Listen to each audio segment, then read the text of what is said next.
વિદ્યાર્થી મિત્રો, આપણે માર્ચ 2024માં ધોરણ 12 કોમર્સની જે પરીક્ષા લેવાની છે તે અંગે ગાલાની અસાઇનમેન્ટના પેપરોનું સોલ્યુશન જોઈશું.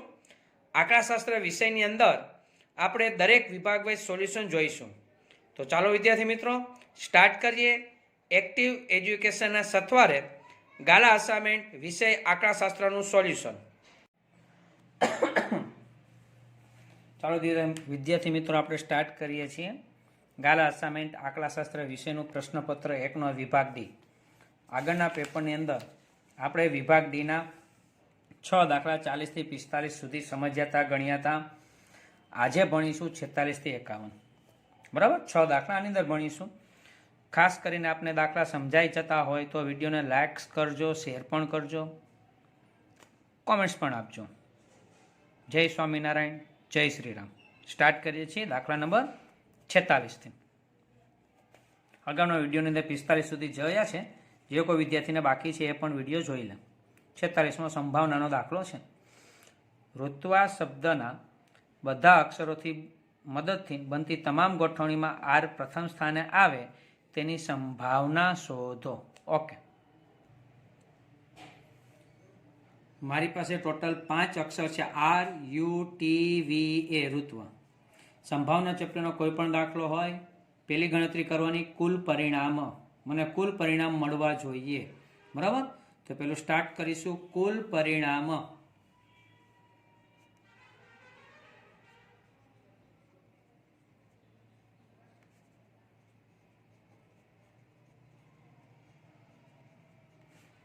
લખીશ કુલ પરિણામ n. કુલ પરિણામ n. કેટલા અક્ષર છે ઋત્વનો? તો કે 5. 5 5ને ગોઠવવાના છે. એટલે પી ગોઠવણી એટલે પી 11મું ધોરણ તમને યાદ આવતું હશે. ક્રમચય, સંચય, દ્વિપદી, વિસ્તરણ. પી એટલે ક્રમચય. 5p5 એટલે 5 5ને ગોઠવો એટલે 5 ફેક્ટર થાય. 5 ફેક્ટોરિયલ એટલે કે 120. કુલ 120 શબ્દ બનશે. બરાબર, આને કુલ પરિણામ કહેવાય. હવે જે શોધવું છે ને એને ઘટના એ તરીકે ધારી લેવાની. ઘટના એ હું અહીં લખીશ એ બરાબર આર પ્રથમ સ્થાને આવે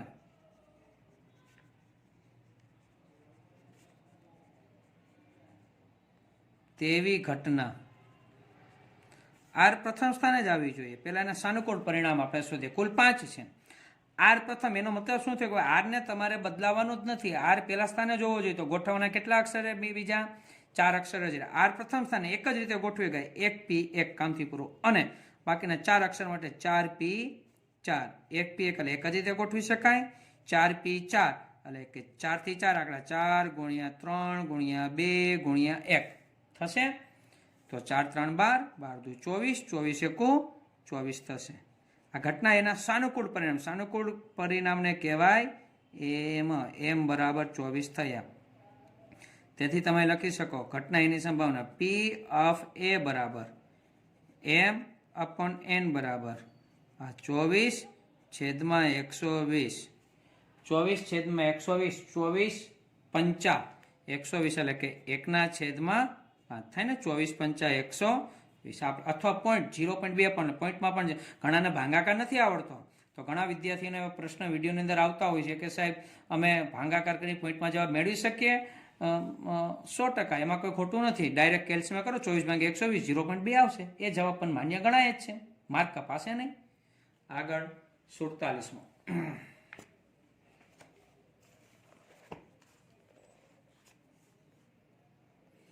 એક પેટીમાં કુલ 10 ચિઠ્ઠી છે, જે પૈકી 3 ચિઠ્ઠીઓ ઇનામને પાત્ર છે. કથન નામનું બાળક આ પેટીમાંથી યાદચ્છિક રીતે 2 ચિઠ્ઠી ઉપાડે છે. કથનને ઇનામ મળે તેની સંભાવના શોધો. ઓકે, કુલ 10 ચિઠ્ઠી છે.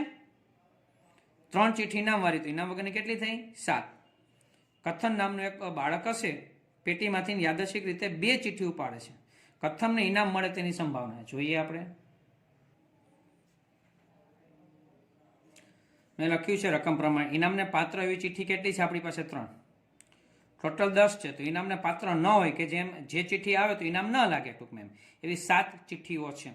બરાબર, ટોટલ 10 થઈ. કથન નામનો બાળક ચિઠ્ઠી ઉપાડે છે કેટલી? તો કે 2. બરાબર, તો આપણે એના કુલ પરિણામ શોધવા પડશે. સંભાવના ચેપ્ટરનો દાખલો છે. સંભાવનાનો દાખલો એ પહેલા જ મેં હમણાં જ કીધું કે પહેલા કુલ પરિણામ શોધવાના. તો અહીંયા આપણે લખીશું કુલ પરિણામ.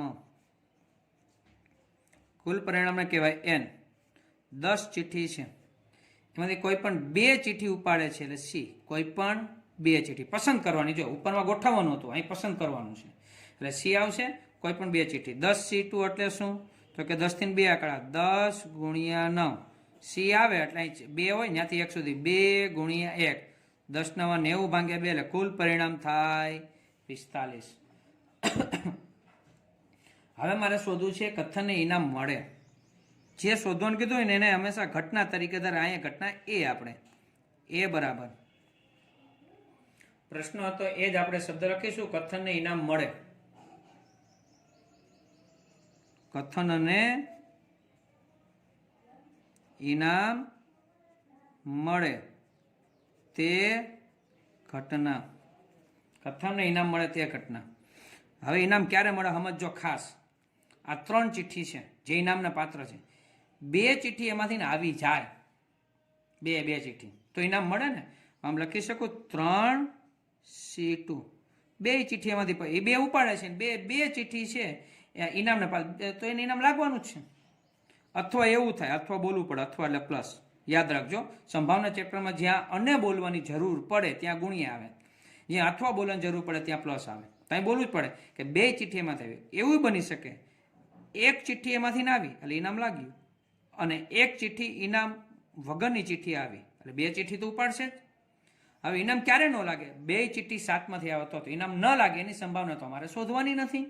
તો એ ઘણા એમ કે સાહેબ એ લખો નહીં, એને 3માંથી તો 0 ચિઠ્ઠી આવી શકે ને. ભાઈ આવી શકે, ના નથી પાડતા, પણ ઇનામ નથી લાગવાનું એની સંભાવના મારે શોધવાની નથી. જે શોધવાનું છે ફક્ત એટલું જ જોવાનું. અર્જુનને એ પક્ષીની આંખ દેખાતી હતી એમ આપને ફક્ત જે શોધવાનું કીધું એ જ દેખાવું જોઈએ. તો શોધવાનું કીધું ઇનામ લાગે. 2 ચિઠ્ઠી આવે તો ઇનામ લાગે 3માંથી, અને 1 ચિઠ્ઠી આવે ને 1 આવે તો ઇનામ તો લાગવાનું છે 1માં તો. ઓકે, એ મારા સાનુકૂળ પરિણામ. 3C2 3 થી 2 આંકડા, 3 ગુણ્યા 2 છેદમાં 2 ગુણ્યા 1 પ્લસ 3 થી 1 આંકડો, 3 ગુણ્યા 7 થી 1 જ આંકડો 7. અહીંયા 2 ઉડે તો ફક્ત 3 વધશે, 3 7 3 21, 21 ને 3 24. આ ઘટના એ, અને એના મારા સાનુકૂળ પરિણામ કહી શકાય છે 24. એના સાનુકૂળ પરિણામ અમારે સંભાવના શોધવી છે તો લખાય તેથી P ઓફ A બરાબર M/N બરાબર 24 છેદમાં 45. છેદ ઉડે છે અહીંયા 8 3 24 3 વડે 15 3 45. અથવા પોઈન્ટમાં જવાબ મેં હમણાં જ ઉપર સૂચન કર્યું. જવાબ આ માન્ય સાચો છે, પણ નથી ખ્યાલ આવતો તો 24 ભાગ્યા 45 કરો, પોઈન્ટમાં આવે તમારો જવાબ સાચો. સંભાવના ચેપ્ટરના દાખલા બીજી રીતે પણ થાય. આ પણ દાખલો ઇનામ ન મળે એ રીતે શોધીને પણ થોડોક દાખલો થશે. ચિંતા નહીં કરતા. તમારા શિક્ષકોએ કદાચ શીખવાડેલું તમને મગજમાં એ યાદ હોય એ પણ સાચું છે, અને આ દાખલો પણ સાચો છે. આગળ વધીએ. 48.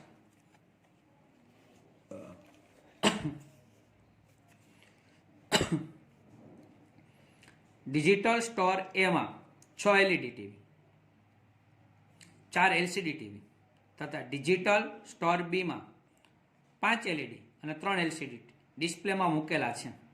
2 સ્ટોર છે ટીવીના, બરાબર. શોરૂમ સમજી લો આપણે. ટીવી મૂકેલા છે ડિસ્પ્લેની અંદર ગ્રાહકોને જોવા માટે. એ ડિસ્પ્લે બેમાંથી એક સ્ટોરની યાદચ્છિક રીતે પસંદગી કરી. બેમાંથી એક સ્ટોર એ સ્ટોર બી. એક ટીવીની પસંદગી કરવામાં કોઈ એક ટીવી એમાંથી પાછું પસંદ કર્યું, એક સ્ટોર પસંદ કર્યું, એમાંથી એક ટીવી પસંદ કર્યું, અને LCD ટીવી હોવાની સંભાવના શોધો. મેં તમને કીધું સંભાવના ચેપ્ટરના દાખલા 2-3 રીતે થઈ શકતા હોય. આપણે અત્યારે મારી મેથડ પ્રમાણે કરીશું. રકમ પ્રમાણે આપણે ચાર્ટ બનાવ્યો છે. સ્ટોર એના LED ટીવી, LCD ટીવી, કુલ ટીવી સ્ટોર એમાં ડિસ્પ્લેમાં કેટલા છે. સ્ટોર બીમાં LED અને LCD. સ્ટોર એની અંદર LED છે 6, LCD છે 4. ટોટલ કેટલા ટીવી છે? 10. સ્ટોર બીની અંદર 5 LED છે, અને LCD કેટલા છે? ઓકે 3. 5 ને 3 8 ટીવી થયા. હવે આપણે પસંદ કરવાનું છે જવાબની અંદર LCD ટીવી, એટલે કે આ ટીવી. હું અહીં રાઈટ કરું છું. મારે કોઈ પણ એક સ્ટોર પસંદ થાય એમાંથી પાછું આ ટીવી પસંદ થાય એની સંભાવના શોધવાની છે. તો કઈ રીતે ગણતરી કરવી જોઈએ છે? કોઈ એક સ્ટોર પસંદ થાય અને એમાંથી LCD પસંદ થાય.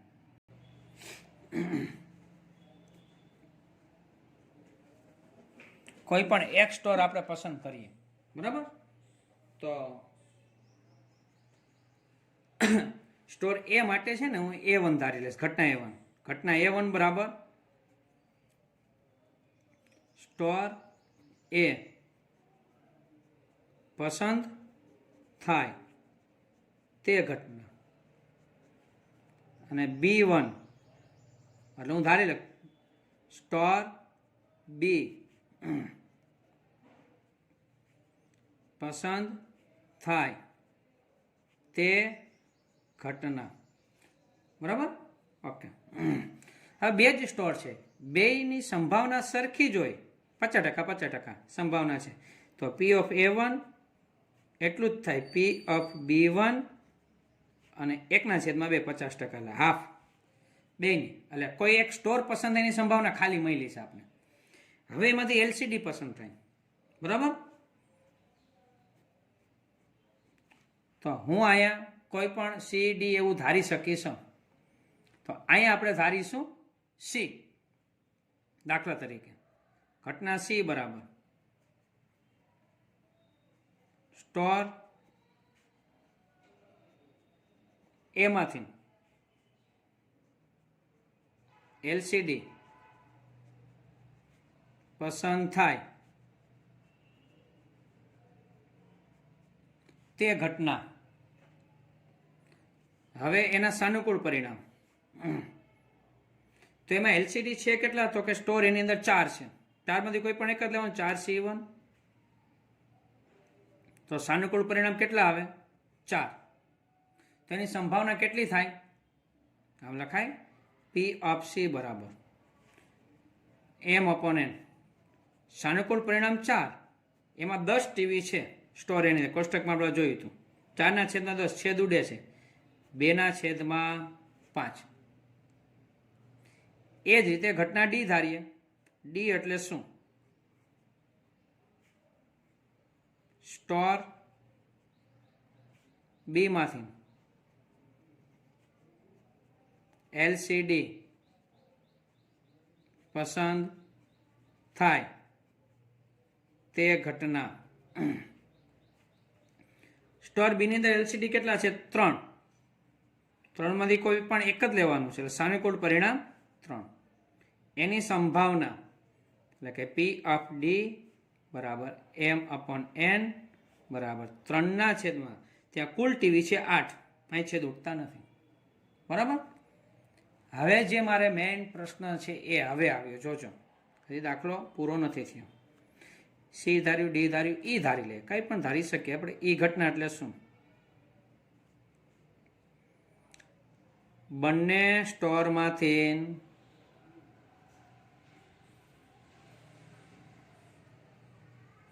કોઈ એક સ્ટોર પસંદ કરી તેમાંથી LCD પસંદ થાય તે ઘટના. જે શોધવાનું કીધું છે ને એ જ લીટી મેં લખી. તો એ ઘટના આવી રીતના બને. જોજો હું લખું છું. એ ઘટના માની લો સ્ટોર એ પસંદ થાય, તમે પસંદ કર્યું સ્ટોર એ પસંદ થાય. તો સ્ટોર એ પસંદ થાય એને તમે શું ધાર્યું છે? તો કે A1 અને છે એમાંથી LCD પસંદ થાય. સ્ટોર એમાંથી LCD પસંદ એને તમે શું ધાર્યું છે? ઉપર દાખલો ગણ્યો તમે જોઈ શકશો C. અથવા એવું થાય, અથવા એટલે યોગ, અથવા જ્યાં બોલવું પડે ત્યાં યોગ. સ્ટોર બી પસંદ થાય, બી માટે પસંદ થાય B1 અને એમાંથી LCD પસંદ થાય, એના માટે ઘટના છે D. તો હવાની સંભાવના શોધવી હોય તો આમ લખી શકાય P પ્રોબેબિલિટી ઓફ A બરાબર પ્રોબેબિલિટી ઓફ A1 છેદ C યોગનું પ્લસ કરી શકાય. પ્રોબેબિલિટી ઓફ B1 છેદ D. છેદ એટલે શું? તો કે ગુણાકાર. યોગ એટલે સરવાળો, એમ છેદ એટલે ગુણાકાર. તો આમ લખાય P ઓફ A1 એને ગુણ્યા P ઓફ C, અને ઇન બ્રેકેટ આપણે લખીએ છીએ, પ્લસ અહીંયા પણ P ઓફ B1 ગુણ્યા P ઓફ D. બરાબર. ચલો, P ઓફ A1 તો મારી પાસે ઉપર છે જ ગણતરી, 1/2. P ઓફ C તો કે 2/5 પ્લસ P ઓફ B1 તો એ પણ છે 1/2. P ઓફ D તો કે 3/8. સાદુરૂપ આપીએ આપણે, 2 અને 2 ઉડે છે તો બધા 1/5 પ્લસ અહીં કંઈ ઉડતું નથી, 3 × 1 = 3, 8 × 2 = 16. હવે આનો ચોકડી ગુણાકાર અથવા તો લસા બે થઈ શકે છે. ચોકડી ગુણાકાર હું કરું છું, 16 × 1 = 16 પ્લસ 5 × 3 = 15 છેદમાં 16 × 5 = 80. 16 ને 15 31, 31/80, અથવા તો તમારે પોઈન્ટમાં જવાબ લખવો હોય તો પણ સાચો પડશે, 31/80. આ આપણો ફાઇનલ જવાબ ગણાશે. બરાબર. ચલો આગળ વધીએ છીએ. 49મો દાખલો.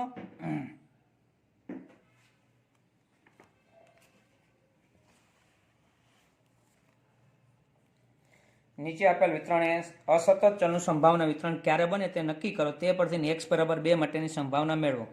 આ સંભાવના મેળવો એમ કીધું છે, પણ આ બીજા ચેપ્ટરનો દાખલો છે, યાદચ્છિક ચલ અને અસતત સંભાવના વિતરણ. એમાં આવું એક સમીકરણ આપ્યું છે ને, x = 1, 2, 3, 4. કરીએ દાખલો આપણે. આમાં પ્રશ્ન પૂછ્યો છે અસતત સંભાવના વિતરણ ક્યારે બને અને x = 2. આગળ પછી વિચારીએ. પહેલા અહીં c શું છે ને એની કિંમત આપણે મેળવવી પડશે. બરાબર. તો x ની જગ્યાએ 1, 2, 3, 4 મૂકીને 4 કિંમત આપણે મેળવીએ. આ ફુદેડી મુખ્ય સમીકરણ છે P ઓફ x બરાબર અહીંયા c, અહીંયા 1/4 અને અહીંયા x ઘાત. ઓકે, પહેલા હું મૂકું છું x ની જગ્યાએ 1, આ c એમને, આ 1/4 x ની જગ્યાએ મૂકું છું 1. બરાબર. સાદુરૂપ આપી આ c એમને, 2 ની 1 ઘાત એટલે શું આવે? તો કે 1 ઘાત 1 અને 4 ની 1 ઘાત 4 જ. તો c એકુ c છેદમાં 4. હવે હું 2 મૂકીશ, P ઓફ 2 બરાબર આ c એમને 1/4, x ની જગ્યાએ 2, અહીં c, 1 નો વર્ગ 1, 4 નો વર્ગ 16, c એકુ c છેદમાં 16. ત્રીજી ગણતરી કરીશ, P ઓફ 3 બરાબર c એમને આ 1/4 અને અહીં ઘન, x ની જગ્યાએ 3 ઘાત, c 1 નો ઘન 1, 4 નો ઘન 64, c એકુ c અને 64 એમને. પછી લખીશું આપણે 4, P ઓફ 4 c 1/4 એની 4 ઘાત, c 1/4 1, 4/4 256, ચોક્કસ 16, 16 × 16 256. તો c છેદમાં 256. મને જવાબ મળ્યો P ઓફ x બરાબર 1, 2, 3, 4.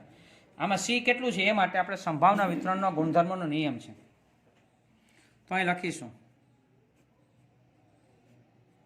સંભાવના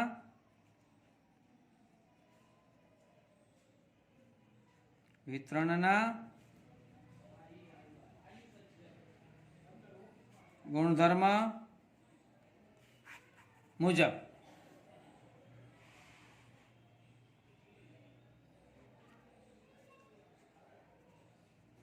સિગ્મા P ઓફ x બરાબર કેટલું થશે? 1. બરાબર.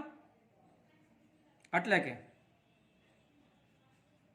P of 1 plus P of 2 plus P of 3 plus P of 4 બરાબર કેટલું થશે? તો કે 1. સરવાળો 1. પી ઓફ 1 નો જવાબ છે સી ના છેદમાં 4, આનો જવાબ છે સી ના છેદમાં 16, આનો જવાબ છે સી ના છેદમાં 64, આનો જવાબ છે સી ના છેદમાં 256 બરાબર 1. સાદું રૂપ આપીએ, લસા કેટલો થાય તો કે 256. 4 ને કેટલા વડે 256 થાય તો કે 64 વડે. તો છેદમાં 64 વડે ગુણ્યા હોય તો અંશમાં 64 વડે, 64 ગુણ્યા સી.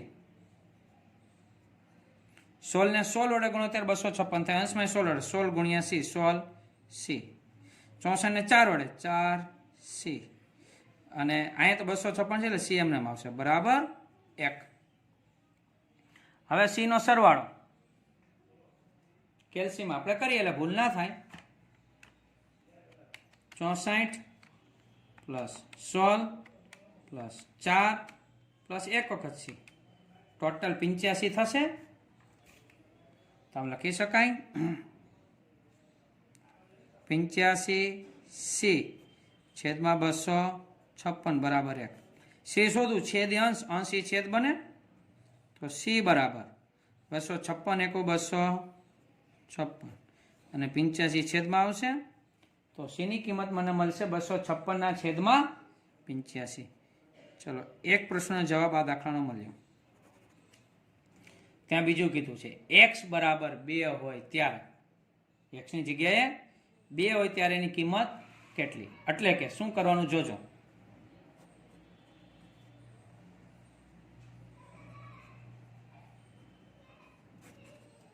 x બરાબર 2 માટે p ઓફ x બરાબર c, આ 1/4. x ની જગ્યાએ 2 હોય ત્યારે એની કિંમત કેટલી. ઓકે, અહીંયા 2. c ની જગ્યાએ કેટલા આવે લખવાના, 256 છેદમાં 85 ગુણ્યા 1/4. x ની જગ્યાએ કેટલા લખવાના તો કે 2. સમજાણું, સાદું રૂપ આપવાનું છે. આ 256 છેદમાં 85, 1 નો વર્ગ 1, 4 નો વર્ગ 16. છેદ ઉઠતા હોય 256 ભાગ્યા 16 થાય છે, તો કે આ ભાઈ થાય છે 16 ગુણ્યા 16 256 થાય, તો ઉડે અહીં 16 આવશે, 16 એકુ 16, 16 ના છેદમાં ફક્ત 285 નહીં. પી ઓફ 2 આના 3 માર્ક્સ મળે. 3 માર્ક્સ માટે થોડીક મહેનત કરવી પડે, 2 માર્ક્સ માટે થોડોક અડધો દાખલો થાય. ચલો, એના પછીનો પ્રશ્ન થિયરી છે. દ્વિપદી વિતરણના ગુણધર્મ જણાવો. મોસ્ટ આઈપી પ્રશ્ન છે મારા મત પ્રમાણે, પરીક્ષામાં 2 કે 3 માર્ક્સ અંદર આવી શકે છે. બીજું ચેપ્ટર દ્વિપદી વિતરણના ગુણધર્મ. પહેલું, દ્વિપદી વિતરણ અસતત યાદચ્છિક ચલનું સંભાવના વિતરણ છે. અસતત યાદ રાખીશું. આ વિતરણના પ્રાચલો n અને p છે. પ્રાચલો શબ્દ આવે એટલે શું આવે, n અને p. આ વિતરણનો મધ્યક np એટલે n અને p નો ગુણાકાર, જેમાં n બર્નોલીના પ્રયત્નમાં મળતી સફળતાની સરેરાશ સંખ્યા દર્શાવે છે. n શું છે, બર્નોલીના પ્રયત્નો. આ વિતરણનું વિચરણ npq છે, વિચરણ npq. તેથી પ્રમાણિત વિતરણ વર્ગમૂળની અંદર થાય npq. પાંચમું, સૂત્ર જ છે બધા, તમે એ જ વસ્તુ લખવાની છે. દ્વિપદી સંભાવના વિતરણમાં તેના વિચરણની કિંમત તેના મધ્યક કરતા હંમેશા નાની હોય, એટલે કે npq લેસ ધેન np એટલે મધ્યક મોટો હોય. ટૂંકમાં જો પાખ્યું ખુલ્લું આવ્યું એટલે કે વિચરણના છેદમાં મધ્યક મૂકો, આના છેદમાં મૂકો એટલે q આવે, np ઉડી જાય, q આવશે બરાબર q થાય. જો n ની કોઈ કિંમત માટે p બરાબર 1/2 હોય તો આ વિતરણ સમિત છે. સમિત હોય તો 1/2, 1/2 હોય તો સમિત. જો n ની કોઈ કિંમત માટે p લેસ ધેન 1/2 હોય તો આ વિતરણ કેવું હોય, ધન હશે. અને જો p ગ્રેટર ધેન 1/2 હોય, સફળતા મોટી હોય 1/2 કરતા, તો વિતરણ કેવું હશે, ઋણ. 3 માર્ક્સ મળશે મિત્રો. ચલો દાખલો 51 દાખલો. વિકલનનો f ઓફ x આપ્યું છે, f ડબલ ડેશ એટલે ડબલ વિકલન x બરાબર 52 થાય. ઓકે, x ની કિંમત શોધવાની છે. ચલો ડબલ વિકલન, પેલા સિંગલ વિકલન કરીએ. એટલે કે f ડેશ x, વિકલન એટલે ઘાત આગળ આવે, 4 3 12 ઉપર 1 ઘાત ઘટશે. પછી અહીંયા છે 2 2 2 4 x 1 ઘાત ઘટે 7x એટલે ફક્ત 7 અને અચળ પદનું 0. ડબલ વિકલન f ડબલ ડેશ x બરાબર 12 દુ 24x અને 4x નું કેટલું થાય? ફક્ત 4, અચળ પદનું 0. હવે x ની જગ્યાએ હું શું મૂકું કે જેથી જવાબ 52 આવે? ઓકે, આપણે કરીએ છીએ. f ડબલ ડેશ x એટલે કે ડબલ વિકલન બરાબર 52 થવું જોઈએ. ડબલ ડેશ છે જ મારી પાસે 24x પ્લસ 4 છે બરાબર 52 થવું જોઈએ. સાદુરૂપ આપીએ અને x શોધીએ. 4 પ્લસ છે, સામે જાય તો માઇનસ. 52 માંથી 4 જાય તો 48. 24 ગુણાકારમાં, સામે જાય તો ભાગાકારમાં. 48 ભાગ્યા 24 કેટલા થશે? 2. x બરાબર 2 થયું. આ દાખલો 2 માર્ક્સની અંદર પણ વિદ્યાર્થી મિત્રો પૂછી શકે છે. 3 માર્ક્સની અંદર અત્યારે પૂછાયેલો છે, 3 માર્કમાં પણ પૂછી શકે છે. ખાસ કરીને કોમેન્ટ્સ લખજો. જય શ્રી રામ, જય સ્વામિનારાયણ, જય શ્રી કૃષ્ણ. વિડીયોને લાઇક કરજો, શેર કરજો, અન્ય વિદ્યાર્થીને ખાસ ખાસ ખાસ મોકલજો. નેક્સ્ટ વિડીયોની અંદર મળીશું. ત્યાં સુધી સખ્યાસરના બધા વિદ્યાર્થીઓને જય સ્વામિનારાયણ.